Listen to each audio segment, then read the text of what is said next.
Welcome to another episode of Prodigy Search Presents. It's a great honor, and I'm very pleased to have Chris Overholt, longtime friend of mine from many years ago in the NHL days, get to that in a second, who's currently the president and CEO of OverActive Media Group. I think it's been 2 years now, Chris, which is in a while, but I want to welcome and thank you for the time today.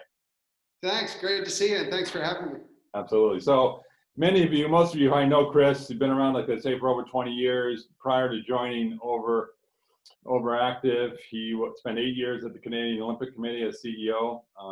Prior to that, CMO of the Miami Dolphins, CMO of the Florida Panthers, started his career, I believe, Chris, you can correct me if I'm wrong, with Maple Leaf Sports and Entertainment, with a pretty strong lineage of talented people, including Steve Griggs and Tom Pastore and Tom and Salmi and a number of different superstars in the industry. So some great roots there in terms of, all of us gone on to big, greater things. But Chris, you joined OverActive 2 years ago, and would love to get an overview of what OverActive is, what they do, and then I want to talk a little bit about your move from traditional sports into esports. But give us an overview of OverActive Media Group and all the properties that you run and operate.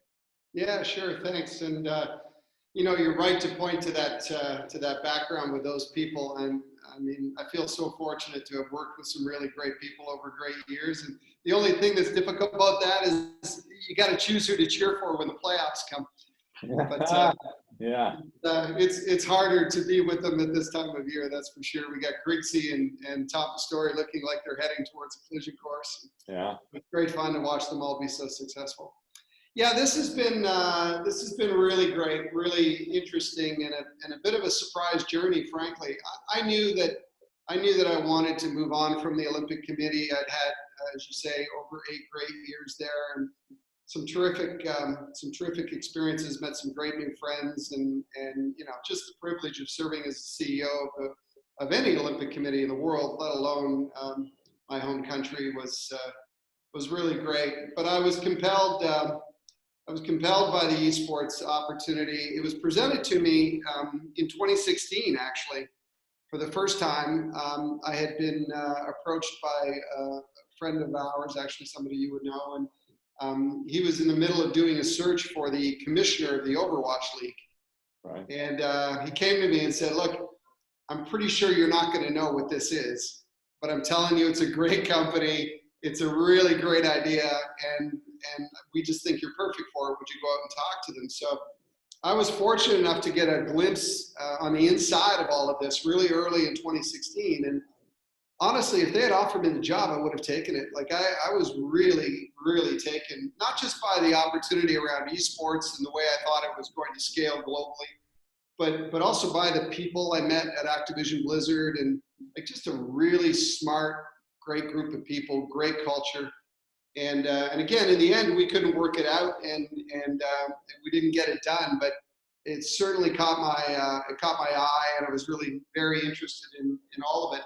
That said, I went back to kind of working away at my day job, and we got ready for the Winter Games in Korea. And then out of the blue, I get a call from an old friend of mine, Sheldon Pollock, who's now our chairman, and he didn't know anything about my time with Activision Blizzard or about those conversations. Okay. He just said, "I think this is sport, and you're the only guy I know in sport. So how about dropping by the office tomorrow and talking to me about what all this is?" So that's how we got started here. And Chris, you mentioned something, and that's exactly what I want to ask, because you look at your traditional, I want to say traditional, right? But your background over 20 years in kind of the traditional stick and ball sports, if you will. And you're an example of a handful, probably in all fairness, more than a handful of people with deep experience, C-level, running organizations as a CEO, CMO, moving into this industry, which I think there's a lot of parallels, all right? We've done some placements in esports, and I think early on there was some thought that you had to hire a young gamer to come in and run an organization, and with all the respect in the world, they didn't necessarily have clearly the business acumen, the experiences, and then bring in people like yourself, Brandon Snow, who was at the NBA, Right. others that are in the industry now. So I'd love to, your thought. I mean, you live it, further to that, as you were approaching 16, came back with Sheldon in 2018, and the application of what you've learned or what you did learn throughout your career and how you're applying it against your business there.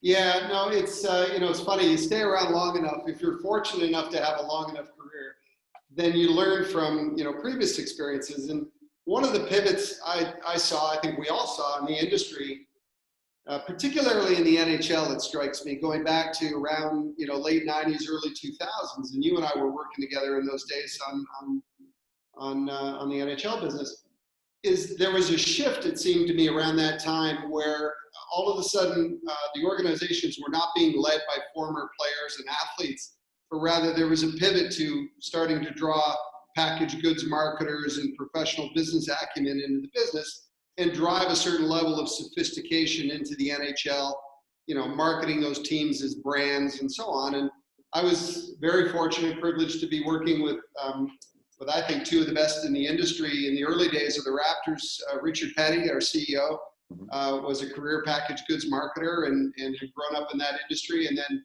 had a brief period of time leading the development of what was then known as Skydome. He was the president of Skydome in the first half dozen years. And a guy named Michael Downey, who of course has gone on to lead Tennis Canada and produce great results there. But Michael was our senior VP of sales and marketing in those early days.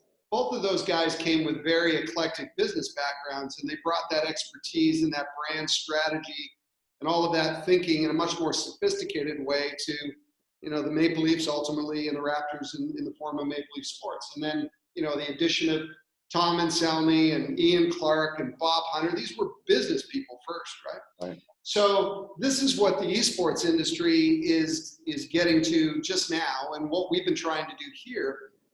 Our model for our business, and I say it all the time, I'd probably say it 3 times a day, is we're building the Madison Square Garden or the Maple Leaf Sports and Entertainment for esports. We're building a route that has, Richard used to always say the teams are the engines. That's where you build your fan affinity, that's where you build your partner, your sponsor momentum. So the first thing we did was go out and acquire teams that could be the engine of our business and be the brand affinity for our fans and our community. But what we're really doing is we're building out platforms of integration, and ultimately express a 21st century sports media and entertainment company with its roots in esports. So our teams are the beginning of that. We own the Overwatch team, the Call of Duty team here in Toronto. We own 2 teams over in Europe that play in League of Legends and Counter-Strike. But they're really just the beginning, as you and I have talked about, and I'm sure we'll come back to, we're getting ready to start to develop our own venue in the city, not just for esports, but for sports and entertainment in a manner and in a style that will make sense to a younger generation of media and sport fans. And Chris, you allude to it there, and the expansion, and I'd like to talk a little bit about the venture group, or the people, the group behind. You'll have to introduce me a little deeper, and to others that are listening, to the group that is behind it and the vision behind it, right? And I think, and love you to talk about the staffing. I think you've built and will continue to build a broader staff that isn't necessarily the model of other esports franchises, but to your point, and what we've talked about in the past, is building that platform that it goes way beyond the esports organizations and to the multimedia center. So I'd love you to explain a little bit of that and the outgrowth of that and the partners behind it. Yeah, great. Thank you. And it's the right question because, all those years I worked with Joe Bailey, you might remember that name. He was the CEO of the Dolphins. But of course, before that, he was in the executive search business, worked for Russell Reynolds and Hydrogen Struggles, and had a great career before all of that started, 19 years with the Dallas Cowboys. But one thing he always used to say to me working with him every day was, people are your only form of sustainable business advantage. And that was a similar sentiment, not expressed in quite the same way, but that was a very similar sentiment that Richard Petty always held. He was very people-driven, very culture-driven. And, I've been fortunate to work with those and others that thought of people first. And so it's the very same approach that we've taken here. So, I would argue we have, immodestly said and with great respect for all of those we compete with every day, I would argue we have the best team in esports right now globally. And I say that with confidence because I've had some of them with me before in previous roles. So I've watched them be successful in other things, and I'm watching them every day be successful here. But, Allison Walker, who leads our business operation and who was with us at the Olympic Committee for those first few years when we had all that commercial success coming out of Vancouver. She's leading every aspect of our business operation today. Paolo, whom you've met, his experience was certainly with me at the Olympic Committee, but prior to that in politics, and since then with the Canadian Football League and the launch of DAZN here in Canada. Tyler Keenan, who runs all of our marketing partnership business, was 10 years on the Nike brand here in Canada. And Mike Armstrong is our global head of marketing, and he was for many years kind of packaged goods career as well, but most recently the head of brand strategy for Google. So we've got really seasoned people in our business and a little bit of gray hair, and the combination of finding people at just the right moment in their career with those pedigrees and a little bit of experience in sports and entertainment, I think sets us up for a much different conversation with investors and with marketing partners, and candidly even with our players about how we can help them build their brands and be commercially successful as players. On the ownership side, what I think the secret sauce is there is the eclectic nature of our group. So again, it's like, when you're putting together a hockey team or a basketball team, you don't necessarily just pick the best, most skilled players. You pick the right players to serve a role according to the style you want to play in the business or the strategy you want to apply to your team. In our case, Sheldon Pollock is a longtime tech innovator and investor, classic entrepreneur, built businesses from scratch and built a particularly big one here that he later sold, and since then has been making venture investments in small tech companies, as much as he would tell you, as much to stay interesting and relevant in the marketplace and to his children and connected to things that are new and exciting and interesting to a younger generation of consumer and of fans.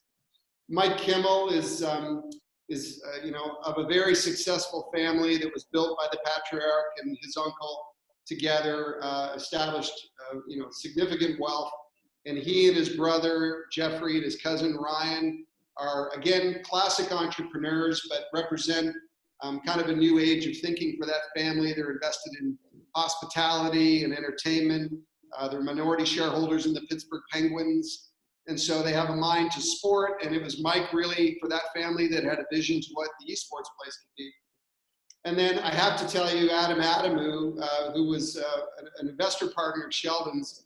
But as soon as I met Adam, I knew I needed him in the business because his background was venture capital and early stage M&A. And frankly, I just don't have that experience. I wouldn't know the first thing to do if we decided we wanted to buy a company tomorrow.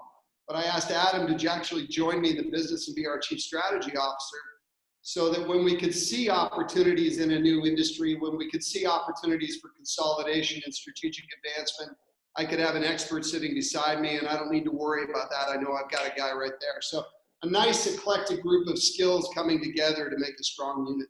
So the esports franchises, just a little bit of backpedal a little bit. So was OverActive a venture and then you acquired the Overwatch teams? Had they been, I mean, the teams, were they and are they the anchor of the business? Yeah. Or the So when Sheldon came to me, he said, hey, we want to buy an Overwatch franchise. And I said, well, as it happens, I know a little bit about that. And that makes a lot of sense to me. But I think you better hurry up because Maple Leaf Sports is probably going to want it. And you're not the model for this league. As it turned out, we caught them at an interesting time. Mike Freesdale was just joining the business and getting his grounding as a CEO. They were really focused, of course, and appropriately on building the Leafs and the Raptors, and of course, with great success. And the one guy in that place who would have had a real strong eye to esports and its future was Dave Hawkinson. And I know this because I used to have to hound him to sell tickets. He was busy running home to play Call of Duty in those years. But Hoppy would have been the one guy who really would have loved this. Yeah. But he had already signaled, of course, that he was moving on to Real Madrid. So we caught them at a moment. But the original premise of this business was to buy the Overwatch franchise. Okay. But as I said earlier, in a new industry, in one that's growing and consolidating, we couldn't see anything but opportunity here to build something bigger. But yeah, the teams are the core of the business in the same way that the Leafs and the Raptors are the core of MLSE.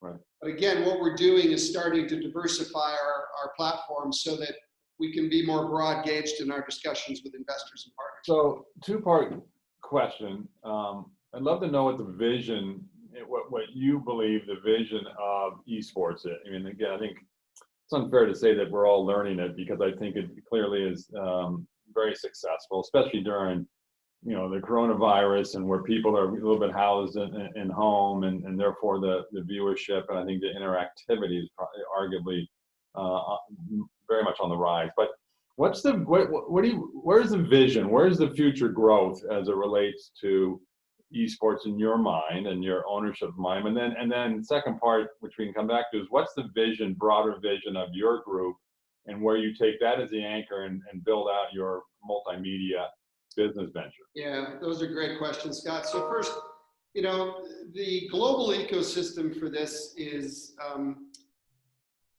you can understand why people are daunted by the conversation, frankly, because it's kind of all over the place.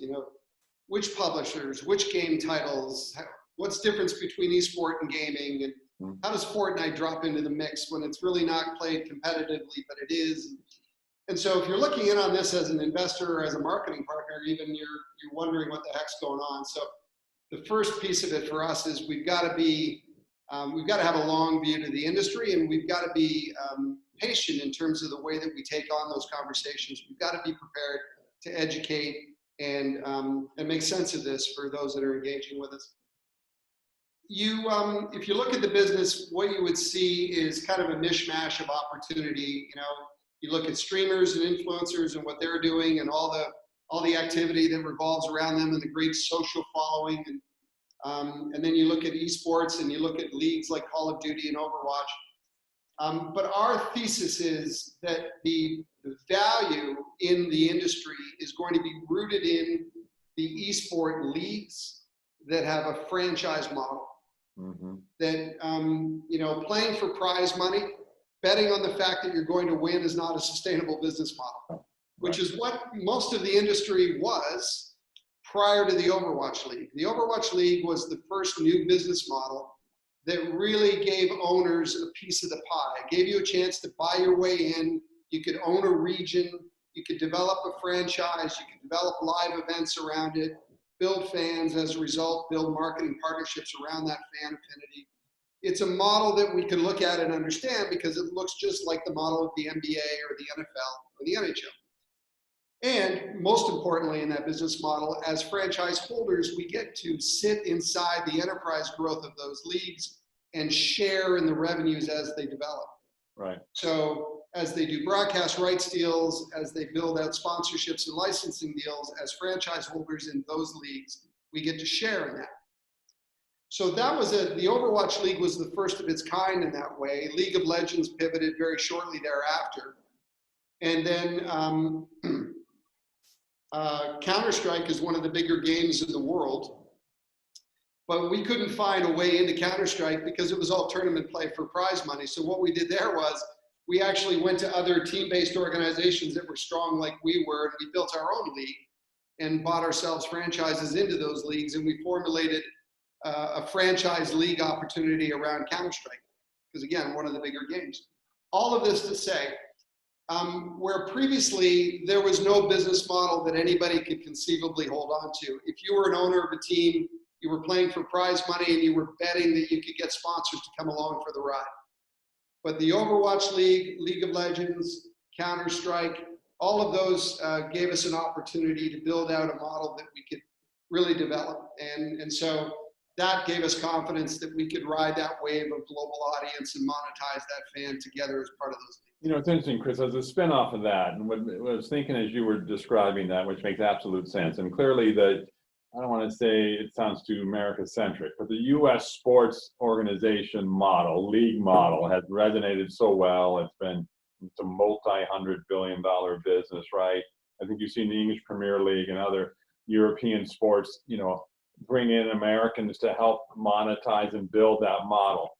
So that's successful. But is there a future model, and this has popped in my head, is there a future model that may differ from that as it relates to this league, that you'll say, here's an idea? Or is it, look at the pro sports model, the league model isn't broken. Don't try and fix it. It's resonating billions of dollars. I'm just curious if there's a new model that comes out of all this that we may all look at and say, So it's the right question, because there already is. Like I mentioned earlier, we own the Overwatch team, we own the Call of Duty team in Toronto, and we also own a European League of Legends franchise. Those three franchises are all, similar to the NBA, NFL, NHL model that we all understand and know. The other league, the Counter-Strike league that we play in, that's us, along with Cloud9 and TSM and Scott O'Neill in Harris Blitzer, his group Dignitas, and another group out of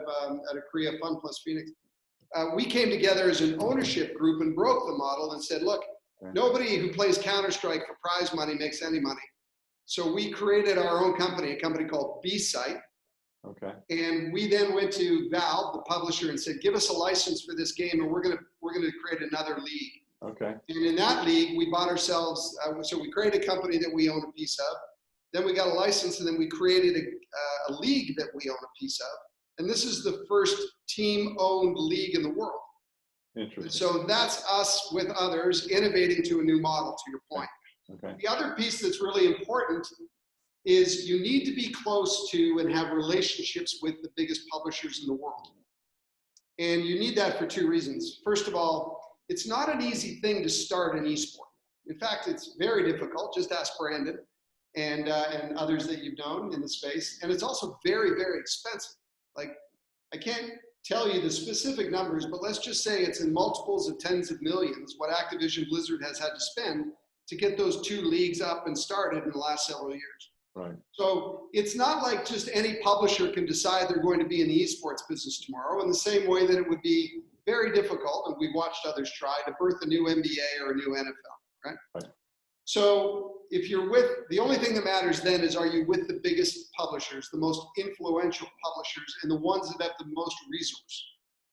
And we are. Activision Blizzard and Riot Games are the biggest and most important publishers in the world. Together between them, they probably produced 5 out of the 6 top game titles over the last 25 years. Right. The other one is Valve. Valve as a publisher produces a game called Dota 2, which is huge in China, and Counter-Strike, as we just talked about, which is one of the biggest games in the world as well, and we're partnered with them. And then while Fortnite is arguably one of the biggest games that's produced by Epic, it's not really an esport. Again, if you're a Fortnite player, you can play for prize money, but you don't play as a team and so on. But again, we have very good relationships with Epic because we're one of the industry leaders in the space. So why is all of this is important? Well, because when Riot Games announced, as they did a few months ago, that they've got a new game in development, a game called Valorant, and they're thinking about the potential of this game as their next esport to run alongside their now 12, 13-year-old game, League of Legends. Well, guess who they call first? Right? Hey, we're developing this new game. We're thinking maybe it's an esport, but we're not sure yet. Would you like to be part of the beta? Certainly because we're invested with them already in European League of Legends, we're going to be one of a number of organizations that get a call about a Valorant franchise when and if the time comes. So because we've taken the leadership position that we have, and because we're so close to the publishers by default in that position, right, we feel like we have a hedge and we're insulated against kind of new models and new opportunities as they might develop. Very impressive. So and I'm going to use the word consolidation, but I don't know if that's the right word, because there's different, the publishers are doing, releasing perhaps different games, on into the future. So I'm not sure it's a consolidation. There's 2 or 3 or 4 key publishers that you mentioned, right? The big major ones. But is there a consolidation, or the other part of the question, I guess, would be, what's the future? I mean, you look at it, again, I struggle as a 61-year-old, I'm not the demo, I'm not the one home playing games. And everybody talks about how, I grew up, perhaps you grew up, Chris. I know you're a big LA Dodger fan from Toronto, and we watched traditional sport, right? And maybe there was a time where our grandparents, others said, why are you watching, live baseball, or why? And perhaps that's now where esport is, right? You're asking my grandson who's 10 years old and playing Fortnite and watching, other games, and is that the future? So what is the future? What is the vision? Where do you see it 5 years down the road? Yeah, so there's a few components to that. First of all, I'll share a statistic with you, which is a Nielsen measurement, by the way. In 2019, the only major sport, the only major league that grew in the 18 to 24 demo was Overwatch. Wow. The only major one. I had a baseball, NCAA, NHL, all the sports that we grew up with and have grown to love, of course. The only league in that grew in the 18 to 24 demo in 2019 was Overwatch. Wow. So, you know, what's that tell you? Well, there's a whole generation of fans that consume sports media and entertainment differently. And, you know, my kids are great examples. They're a little bit older. They're millennials, 26 and 24. But, you know, my kids grew up inside of sport. You know, they were fortunate and privileged to be at, you know, regular season NBA and NHL games as often as they care to, and, you know, significant playoff games and championships. And yet, you know, while they still love sport and they've grown up playing sport, they consume YouTube and watch esport probably as much or more than they did watch pro sport. So there's a whole generation of kids that just consume media differently and think about what sport is differently. And equally, that generation of consumer speaks to a very you know, a very hungry group of brands that are trying to figure out how to get to them, and how to get to them maybe as importantly in an authentic way. So our theory is that we're going to build, again, a Madison Square Garden or Maple Leaf Sports and Entertainment, except for that generation of fan, right? We're going to be in the esports business at our core. We're going to have other platforms for distribution and so on. But we're going to be party to not only building a company, but we like to think helping to build an industry around live event consumption of these sports, and around how they engage with the players and how they engage in social with the fan base and the community. Think about it. It used to be that your community of, you know, Steve Griggs and I sat a whole generations of Toronto Maple Leaf fans in the Air Canada Centre years ago. Yeah. Fans who came in every day and told us and told our staff stories about how they came to own those tickets and the great memories they had of going to the games with their mothers or grandfathers or sons and daughters. Those communities today exist online. More than that, they talk to each other in very different ways, and you know, they have interesting elements of their culture that are, you know, frankly difficult and challenging if you're a brand or even a team owner. But there's an entirely different dynamic that brands are trying to figure out every day, and frankly that we're still figuring out. But it's a lot different than what you and I knew. So our future, while we still believe it is going to be in live sports and the evolution of esports as a live event, we also need to be experts in influence marketing and digital and social media and content creation for brands and authentic integration of those brands. It's a completely different ballgame. And frankly, you know, to your earlier question, one of those things that I think traditional brands and sports teams in particular are going to need to pivot to. You know, think about what all of these pro teams are going through right now. Think about what music acts are going through right now, and the dearth of live events generally. There's going to be a pivot moment coming for all of these live kind of sport and live event acts that are going to need to drive a new level of connection. And we think we've got at least a running start on that conversation. So segue that to the vision of the ownership group. You talk about the facility that's going to be constructed somewhere, I don't know, downtown Toronto, wherever the footprint may be, for multi-use, esport perhaps being the core. So what's the vision there with respect to OverActive and how that plays in from the core on out? Yeah, thank you for that question, because it's the most exciting part of what we're doing. You know, again, I said it just now, I say to our team every day, we're not just building a company, but we're actually having a hand in building an industry. And we talk every day, and Scott, you would appreciate that in the days that, you know, I worked with MLSC and you were at the league, and, you know, that was a partnership. We needed, and we talked all the time about how we need to work together. And we worked hard at that in the business operations group that you were leading, and that was true on the Teambo side for NBA as well. So first and foremost, as OverActive Media, we're trying to be good partners to our league partners, right? So we work in a very constructive and a cooperative way with Activision Blizzard and with Riot to not just promote our teams, but promote the league and the players within the league and have fun with it, frankly, and just try to be good partners in that way. But the ultimate expression of our business is a vertical integration of this industry. And so, you know, if you think of it as a series of steps, we're already well aware of the steps that we needed to take. It started with the teams.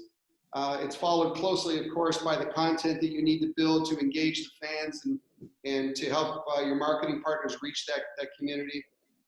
Then we pivoted our model into league and tournament creation. So we started B-Site, and we started our first league, Flashpoint. That's that Counter-Strike league. And then the next expression of that is being in the live event, live content business, the venue business.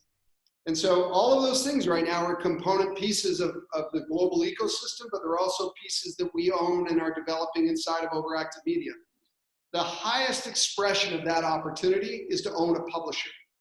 Because the moment you own the publisher, you have an opportunity to integrate the intellectual property with the leagues, with the teams, and with the player and the fan community.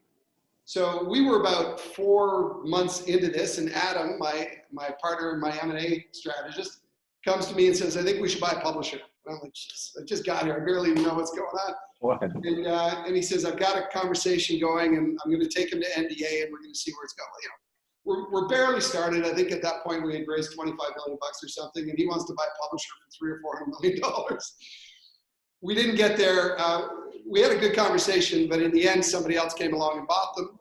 But that only validated what we were thinking. And so, you know, our vision for this company is that we're vertically integrated across the ecosystem, up and down the value chain. And that ultimately one day, maybe either on our own or with partners like in B-Site, we own a publisher where we can actually have a hand in integrating the whole of the business.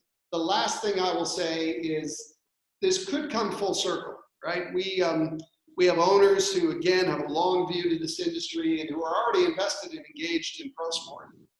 So you never know. I mean, we could be in a place where if we do all the things we're working on every day, if we do them well over an extended period of time, maybe one day we could be in traditional sport business too, and then we've got a fully integrated sports media and entertainment company on a global basis. Oh, it's uber impressive, and you've always been a very impressive intellectual guy that you've probably forgotten more than I'll ever know. But you're. I want to ask you. I want to go back one step, if I may, and I know we're cognizant of time here, but given your background, Chris, and what you've known and what you've learned and how you applied against you, what can you say what you've learned and how traditional sports franchises can learn from the esports business? Is there something you take? I mean, that's probably too broad a question, but is there a takeaway or a tidbit that you'll say, you know what, here's what I've learned that I think the traditional sports organizations should apply? Well, the first thing that, and I'm very appreciative of your comments, thank you, it's very nice. The first thing I need to say on behalf of all of us here is we don't have it figured out, not by a long shot. I mean, one of the very fun things about all of this is you can have a strategy and sometimes it gets blown up in a day and then you're moving on to the next thing. So we got a group of smart, really highly energized people here, but we wouldn't profess to have it all figured out. We have a vision for where we're going, but we challenge each other on it every day, and we're still taking a lot of information in every day. That said, I would go back to what we talked about earlier. I think if I've learned anything over a career, and again, working for Joe Bailey and Richard Petty and Tom Anselmi, like those guys were so good at people. They were so good at building cultures, and because they were so good at it, and because they were so focused on it, they attracted great people. And then, you know, as others have said along the way, you know, success begets success, and, you know, smart people attract other smart people into conversation, and there's just a natural momentum that takes shape around that. So, you know, within our abilities to do so, we've tried to attract some really high quality people early to this. And, you know, to do that as a leader, you've got to bring a certain amount of enthusiasm and optimism for what you're doing. And I try to do that every day.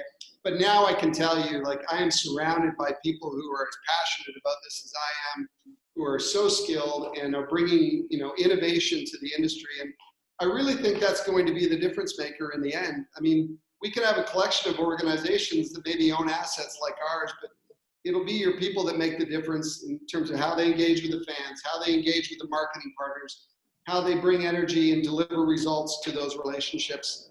it's the people. So it's a very cliche thing to say, but it's been true for me the entire time. It's just, you got to have great people who are fun and That's so true. like to laugh. And we're in the people recruiting business, right? I've been fortunate to be doing it now for almost 15 years. And one thing that I love about what we do, that not this is about me, but spinning off and playing off what you said, is I love finding the right people to fit the culture of any given organization we're working with. I mean, that to me is the fun part. When you've got the spec, you've got the organization, you got the job description, you know what you're going to do, but you know what you need to find the personality that's going to meet and exceed the personality of the given organization. And that's the fun part, because culture is everything. It really is. And when you put all those pieces together, and then all of a sudden it's just high level functioning in ways that you're not even touching. Like, that's when it's most energizing for me is, as I mentioned some of the great people we've got working here, but, Allison was a big difference maker for us. She arrived here about a year ago, and, I have a shorthand with that lady that just makes life easier for me in so many ways. But I said to her when she came, I said, your job is to connect all these very, very smart, intelligent, hardworking people. You've got to get them like this and get them working in a more integrated way, because they're all strong doing what they're doing, but they need the kind of leadership that I can't provide because I'm busy running around every day. And man, she's done such a great job. And now they're all like, I'm barely running the business, Scott, honestly. I'm out with Adam every day looking at different opportunities and working on our investor community. But man, Allison and our executive team are running the business. And I say it that way very intentionally, because I once had a conversation with Richard Petty about that. And he answered me that way. He said, Chris, I don't run the business. You guys run the business. Tom, Bob, Ian, they provide leadership to you guys every day. Our executive team that includes you, you guys are running the business. I'm just making sure we stay on strategy. I'm engaged with our board, and I'm talking to our investors to make sure that they feel like we're on track and providing guidance. And that's what's happening here now. And I can't even tell you how rewarding that is. That's beautiful. Well, you've done a great job, Chris. I'm again, honored and privileged to call you a friend and a colleague and someone that I've known for a number of years. So I wish you huge continued success. We could talk on forever, because if nothing else, I could learn a lot more about the esports industry. I think I know a little bit, but clearly it doesn't even scratch the surface. But wish you huge success, continued success. Let me know if we can ever help in any way, but looking forward to staying in close touch, and be safe during these crazy times as the hopefully world settles back into some normality. Yeah, thanks, Scott. Same to you and yours. And I do value our relationship over a long time now, so thanks for having me. All right, my friend. Be well.